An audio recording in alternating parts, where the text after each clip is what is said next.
ସେଇ ଦିନ ଗୁଡ଼ାକ ମନେ ପଡ଼ିଯାଏ ଯେବେ ତୁ ମୋଠୁ ବହୁତ ଦୂରରେ ଥିଲୁ, ହେଲେ ହୃଦୟର ବହୁତ ପାଖରେ ଥିଲୁ। ତତେ ଏମିତି ହୃଦୟ ଭିତରେ ସାଇତି ରଖିବା, ମନେ ମନେ ନିଜଠାରୁ ବି ବେଶୀ ଭଲ ପାଇବା, ଦିନ ରାତି ବାସ୍ ତୋର ହିଁ ମେସେଜର ଅପେକ୍ଷା କରିବା, କାହିଁକି କେଜାଣି ଭାରି ଭଲ ଲାଗୁଥିଲା, ଭାରି ଭଲ ଲାଗୁଥିଲା। ବୋଧେ ତୁ ଆଜି ଦୂରରେ ରହି ସବୁ ଭୁଲି ଯାଇଥିବୁ, ହେଲେ ମୋତେ ଠିକ୍ ମନେ ଅଛି ସେଇ ଦିନ ସବୁ।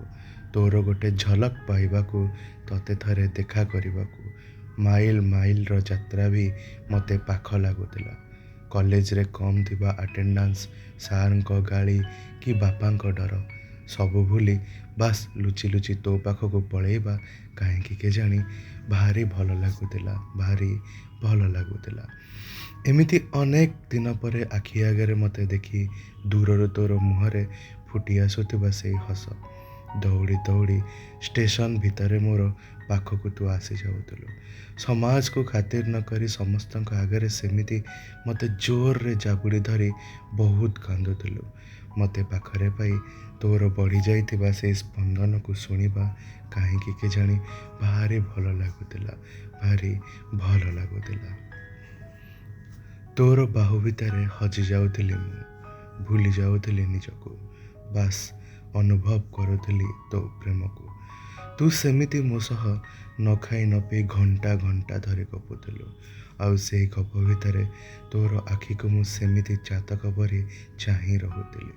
ସମୟ ବିତି ଯାଉଥିଲା, ଆଉ ମୋତେ ବିଦାୟ ଦେଲାବେଳେ ମୋ ହାତକୁ ଧରି ଛୁଆଟେ ପରି ତୋର ସେମିତି ରାହା ଧରି କାନ୍ଦିବା, କାହିଁକି କେଜାଣି ଭାରି ଭଲ ଲାଗୁଥିଲା, ଭାରି ଭଲ ଲାଗୁଥିଲା। ହେଲେ କିଏ ଜାଣିଥିଲା ସେଦିନ ତୋ ସହ ହବାର ଥିଲା ଶେଷ ଦେଖା। ବୋଧେ ମୋ ପ୍ରେମରେ କିଛି ତ ଊଣା ଥିଲା। ତୋର ମୋତେ ଅଧା ରାସ୍ତାରେ ସେମିତି ଏକା କରି ଛାଡ଼ି ଚାଲିଯିବା ବହୁତ ଦୂରକୁ, ଏତେ ଦୂରକୁ ନା ଯୋଉଠି ପହଞ୍ଚି ପାରିବି ମୁଁ, ନା ପହଞ୍ଚି ପାରିବ ମୋ ଭଲ ପାଇବା। ତୋର ଏମିତି ହଠାତ୍ ଆକାଶରେ ଗୋଟେ ତାରା ହେଇଯିବା, ହଠାତ୍ କେଉଁ ଏକ ଅଜଣା ଅଫେରା ଦୁନିଆକୁ ସବୁଦିନ ପାଇଁ ଚାଲିଯିବା, କାହିଁକି କେଜାଣି ଜମା ଭଲ ଲାଗୁନି, ଜମା ଭଲ ଲାଗୁନି।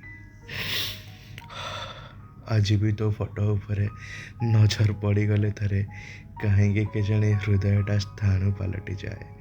ଗମ ଗମ ଝାଳରେ ମୁହଁ ପୁରାପୁରି ଭିଜିଯାଏ। ଆଖିର ଲୁହ ଆଉ ଝାଳ ଭିତରେ ଫରକ ଜାଣି ହୁଏନି, କେତେବେଳେ ଯେ ଦୁହେଁ ଓଠ ଯାଏଁ ପହଞ୍ଚି ଯାଆନ୍ତି ଜାଣି ହୁଏନି। ଏମିତି ନିଜ ସହ ଜାଣି ଶୁଣି ଅଜଣା ହବାର ଅଭିନୟ କରିବା, କାହିଁକି କେଜାଣି ବିଲକୁଲ ଭଲ ଲାଗୁନି, ଜମା ଭଲ ଲାଗୁନି, ଜମା ଭଲ ଲାଗୁନି।